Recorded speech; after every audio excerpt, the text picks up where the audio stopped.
Et finalement, je te dis aujourd'hui, tu peux... Je prends le pari, tu vas discuter avec un catho tradi intelligent, cultivé, tu as une discussion beaucoup plus intelligente qu'avec un lecteur de Libé, un mec qui écoute Radio Nova, tu vois, qui eux sont des conformistes bobos, quoi, tu vois ce que je veux dire, qui sont les vrais petits fachos du monde d'aujourd'hui, tu vois, qui ne vivent que de censure et d'anathème, tu vois, et qui sont des bourgeois, c'est-à-dire que ce sont des bourgeois réactionnaires, tu vois, ils sont bourgeois dans leur pouvoir d'achat, dans leur rapport à l'économie et dans leur fonction économique, et réactionnaires dans le fait qu'ils ne recourent qu'à la police de la pensée tout le temps, à l'interdit, tu vois, au flicage, à la menace, tu vois. Donc j'ai les bourgeois réactionnaires aujourd'hui sont à gauche, et les marginaux, les progressistes seraient plutôt du côté de cette droite nationale, et c'est là que depuis quelques temps je rencontre les gens les plus intelligents, les plus cultivés, les plus libres. Voilà. Ce qui est marrant, c'est que les professionnels de la Révolution, qui sont nés dans l'idée de la Révolution et qui ont soi-disant voulu faire la Révolution quand ils étaient jeunes, aujourd'hui sont les plus anti-révolutionnaires de tous, là, les rentiers de 68. Or, la Révolution arrive, et je ne pense pas que ce soit une révolution nationale-socialiste au sens allemand. Hein. Il faut être de très mauvaise foi pour prétendre ça, tu vois. Je veux dire, la France n'est pas l'Allemagne, les années 2000 ne sont pas les années 30, personne n'a envie d'envahir la Pologne, personne ne parle de race des seigneurs, on parle plutôt de réconciliation des communautés et d'échapper au conflit de civilisation sur le modèle français, qui n'est ni le modèle libéral américain, ni le modèle islamiste, tu vois. Parce que c'est ça le paradoxe, c'est que ceux qui achètent pour être à Paris, c'est mon Paris qu'ils aiment, tu vois, c'est le Paris village, etc.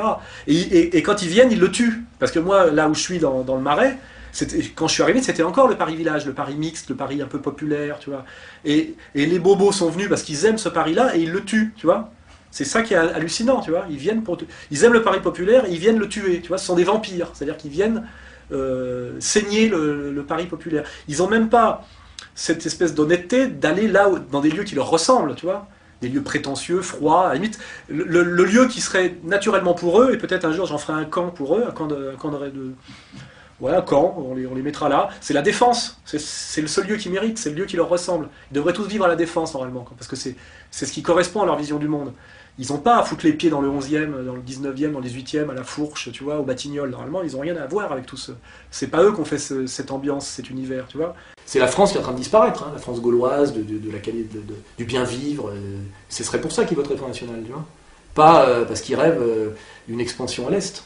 Donc les gens qui font le parallèle avec les années 30 et avec l'Allemagne nazie sont soit des crétins, souvent des gens très jeunes, souvent c'est des crétins gauchistes, là, je veux dire, des abrutis complets, soit des gens de très mauvaise foi, tu sais, la réduction ad Hitlerum. Et là on voit aujourd'hui effectivement que les gens qui ont peur de cette aventure sont les malhonnêtes de la bourgeoisie dominante, du système, et malheureusement les éternels idiots utiles qui se croient gauchistes et libres alors qu'ils ne font que relayer tous les dictats, tous les messages du système, tu vois, en disant...